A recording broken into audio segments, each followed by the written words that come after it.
Haha, 1987. When hair was high, shoulder pads were wider than some sedans, and every family owned at least one VCR that no one actually knew how to program. Meanwhile, NBC was telling viewers to please stop changing the channel during prime time. The Berlin Wall was still up, but honestly, so was Bon Jovi's hair. And between the two, the hair had better structural integrity. All right, and thanks to the new Fox network, there was a lot on TV. But the shows I'm talking about proved not everything on the small screen was gold. Some of it was more like reheated meatloaf, technically edible, but you wouldn't want to brag about it. I can explain.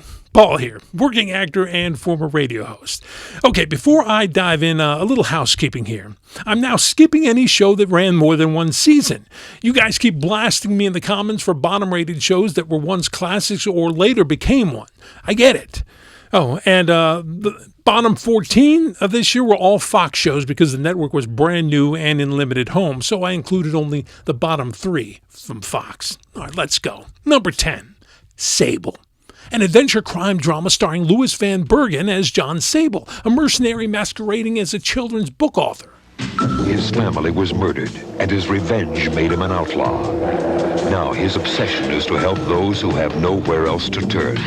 If you or someone you care about is in danger, he's the best ally you ever had.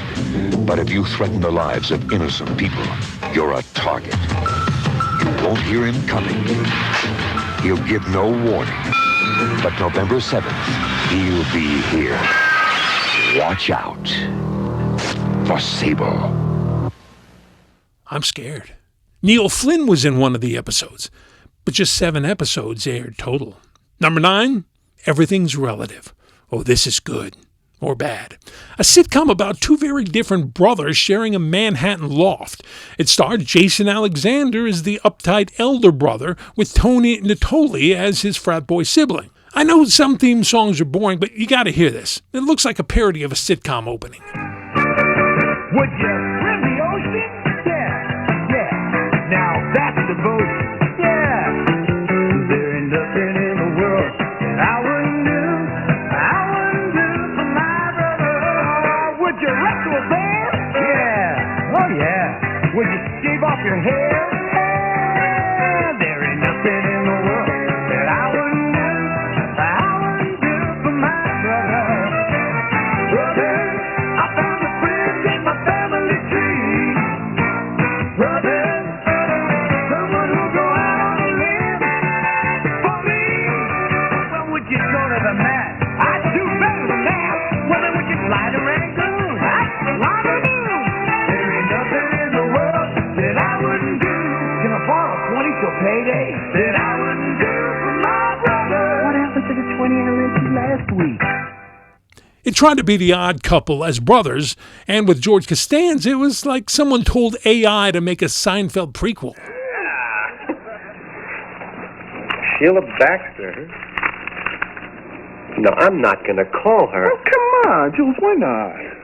Scott, we never came close to dating the same woman. Even when we were kids. You got the prom queens. I got the hall monitors. Remember Bernice Kleppner, the she-wolf of the corridors? Come on, Jules, you've been with beautiful women before. What about your ex-wife? Oh, Betsy. Yeah, I think that was God's way of having a little laugh at my expense. Yeah, if you want to go out with a hall monitor. Well, let's not be hasty. You figure it's me she remembers, not some other funny, smart, interesting brother of yours? I'm sure. Ran 10 episodes. Number 8, Legwork.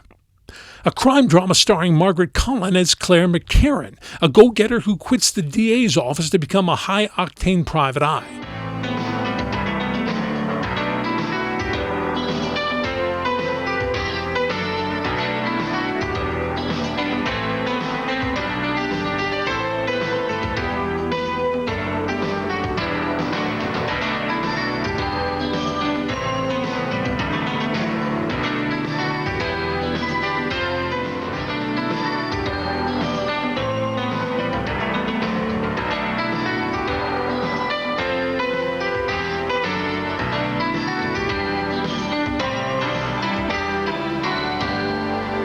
Like the title, they leaned hard into the sexy aspect.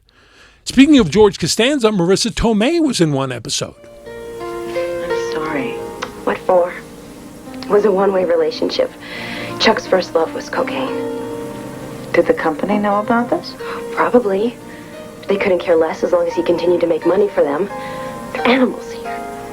How could he be a druggie and do such a good job? He had an edge. You want to see some of the tools of his trade? Yeah. There were just 10 episodes total. Number 7, Trial and Error. No, your device isn't lagging. The opening actually looks like this.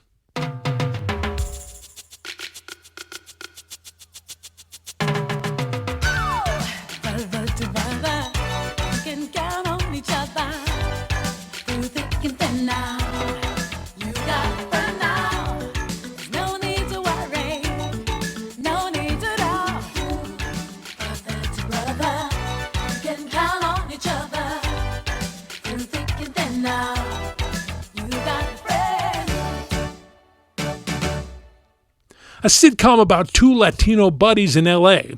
One's a hotshot lawyer, the other a T-shirt salesman, played by comedian Paul Rodriguez and Eddie Velez. I don't know. Place look okay to you? It looks great. Absolutely spotless. Well, just look at the floor. They always come out when we got company. Just 8 episodes. Number 6, Once a Hero. A comic book creator struggles with declining sales until his superhero Captain Justice crosses into the real world, creating some interesting scenarios. Embrace me, my sweet embraceable you. Embrace me, you irreplaceable you. Just one Good afternoon, look ma'am. at you, my heart goes. Ma'am? Oh! Hey, don't touch me. I'm sorry, I didn't mean to startle you. I just thought it was time I got to know my new neighbors. Who the hell are you? I'm Captain Justice, here in this dimension to protect the innocent from the wanton perpetrators of felonious crimes.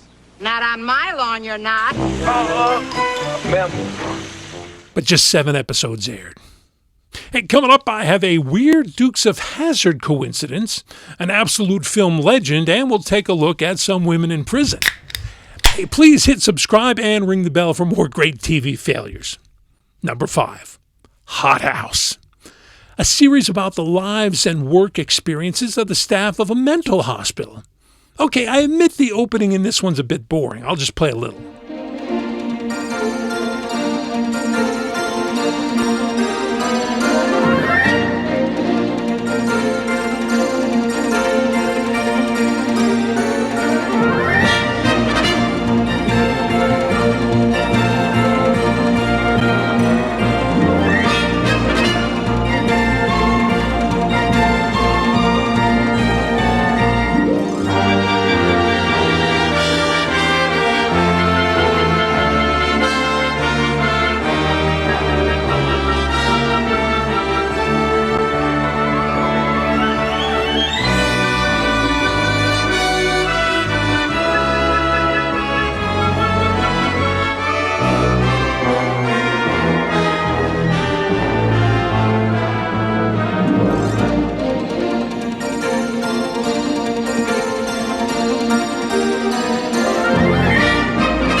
Michael Learned, Mrs. Walton was in it, just 7 episodes.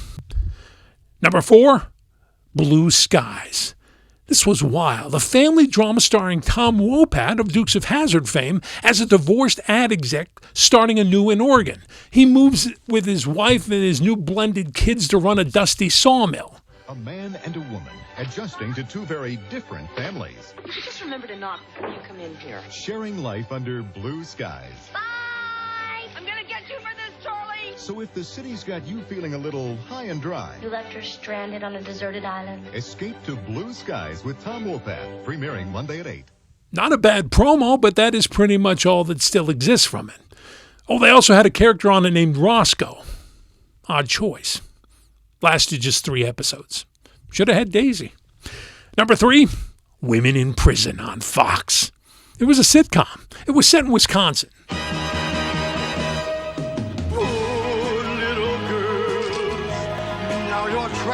in this cruel, crazy world.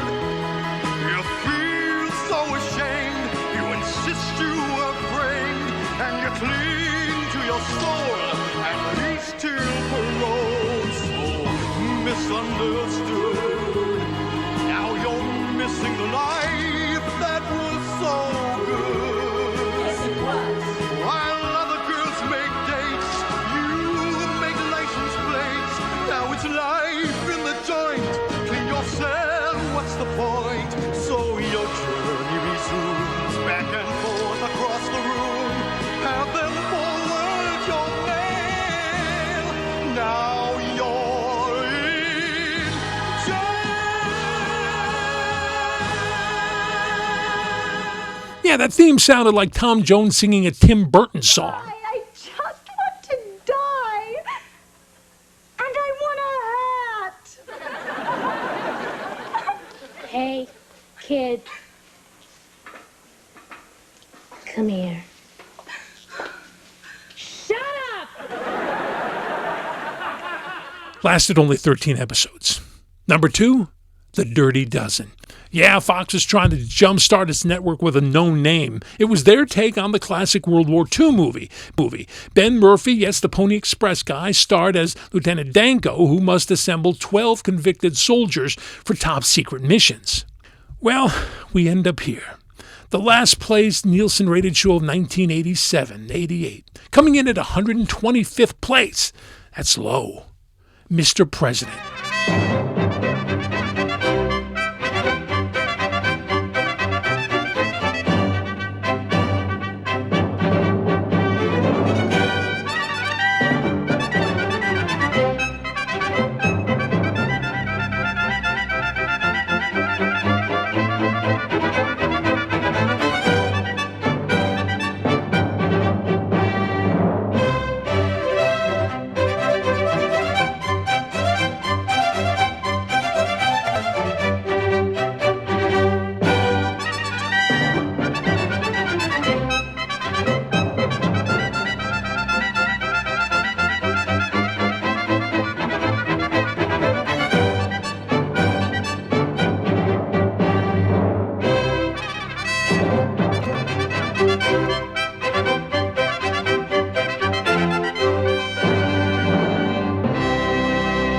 Created by Johnny Carson's company. Here's some television news. Did you know that Mary Tyler Moore and Dick Van Dyke are back on the air with new shows? Now, Mary Tyler Moore has an interesting new title for a show. It's called The New Mary Tyler Moore Show. Not that one, this one. That's right on the title. Starring George C. Scott as a fictional U.S. president. Okay. Next, will the president be seduced by a Hollywood starlet? This is so exciting. I've never been in the Oval Office before. I'm new here myself. Aren't you the least bit curious as to whether I saw her or not? I told you I'm not jealous. How the hell weren't you jealous? Mr. President, next after Tracy Ullman. It ran 24 episodes. 10 shows that proved Nielsen often had a sense of humor. Okay, which ones were good? Did you or anyone you know watch Blue Skies? I just want to confirm it really existed. I couldn't find anything on it. Also, where were you and what were you doing in 1987? I was working as a land surveyor and driving a 1978 Ford Thunderbird. Oh, that was huge. The car was.